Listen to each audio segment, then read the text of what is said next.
इस वीडियो में हम जानेंगे ऋणात्मक घात के बारे में। तो हमारे पास एक नियम है कि अगर हमारे पास ऋणात्मक घात है, समझो कि हमारे पास है a की घात ऋण b, तो ये बराबर होता है एक बटा a की घात b के। इस वीडियो में हम जानेंगे कि ये जो नियम है ये कैसे आया और इसका क्या मतलब होता है। तो यहाँ पर हम ये जानने वाले हैं इस वीडियो में। तो मैं यहाँ शुरू करता हूँ। समझो कि यहाँ मैं शुरू करता हूँ a से।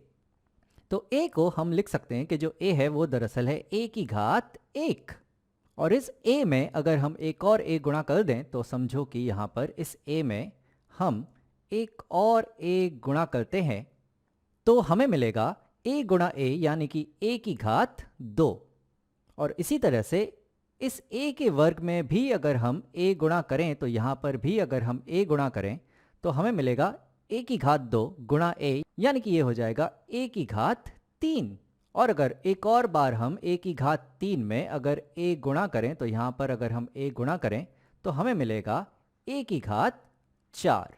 अब अगर मैं a की घात 4 से पीछे आना चाहूँ a की घात 3 पे, तो यहाँ पर मुझे a से विभाजित करना होगा। तो यहाँ पर अगर मुझे a की घात 4 से a की घात 3 पर आना है तो मुझे a से विभाजित करना होगा, या मैं कह सकता हूँ यहाँ पे मुझे गुणा करना होगा 1 बटा a से।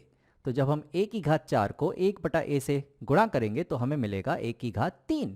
और इसी तरह से अगर हम पीछे बढ़ें तो यहाँ पर भी अगर मैं a की घात 3 को गुणा करूँ 1 बटा a से तो मुझे मिलेगा a की घात 2। और अब अगर इस a की घात 2 को भी हम गुणा करें, इसे हम गुणा करें 1 बटा a से, तो हमें मिलेगा a की घात 1 यानी कि a। अब इसी तरह से पीछे जाते जाते अगर समझो मैं और पीछे जाऊं तो यहाँ पर a की घात 4 3 2 1, तो अगला पद यहाँ आएगा a की घात 0। अब सवाल ये है कि ये जो a की घात 0 है ये क्या होता है। तो अब अगर हम इस a की घात a को इसे अगर हम गुणा करते हैं, इसे अगर हम गुणा करते हैं 1 बटा a से, तो इसी तरह पीछे आते आते हमें मिलना चाहिए a की घात 0, यानी कि a की घात 1 गुणा 1 बटा a बराबर होगा a की घात 0 के।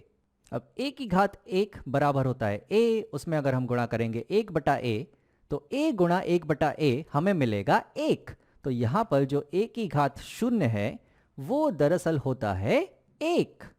तो जब भी हमारे पास कोई पद आता है जहां पर उसकी घात 0 होती है तो हम उसे लेते हैं 1। तो उसे हम इस तरीके से समझ सकते हैं कि वो यहां से आया होगा। लेकिन अब मेरी रुचि बढ़ रही है यहां और पीछे जाने में।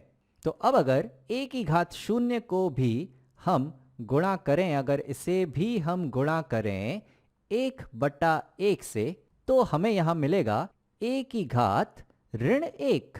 अब a की घात 0 है 1, उसमें हम गुणा कर रहे हैं 1 बटा a, तो 1 गुणा 1 बटा a हो जाएगा 1 बटा a, यानी कि a की घात ऋण 1 बराबर होगा 1 बटा a के।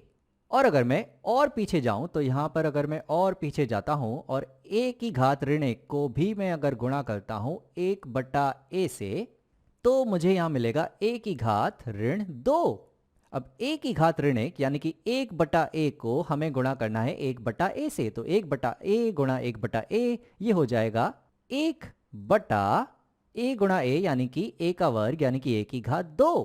तो यहां पर तुम देख सकते हो कि a की घात ऋण 2 बराबर है 1 बटा a की घात 2 के, a की घात ऋण 1 बराबर है 1 बटा a की घात 1 के।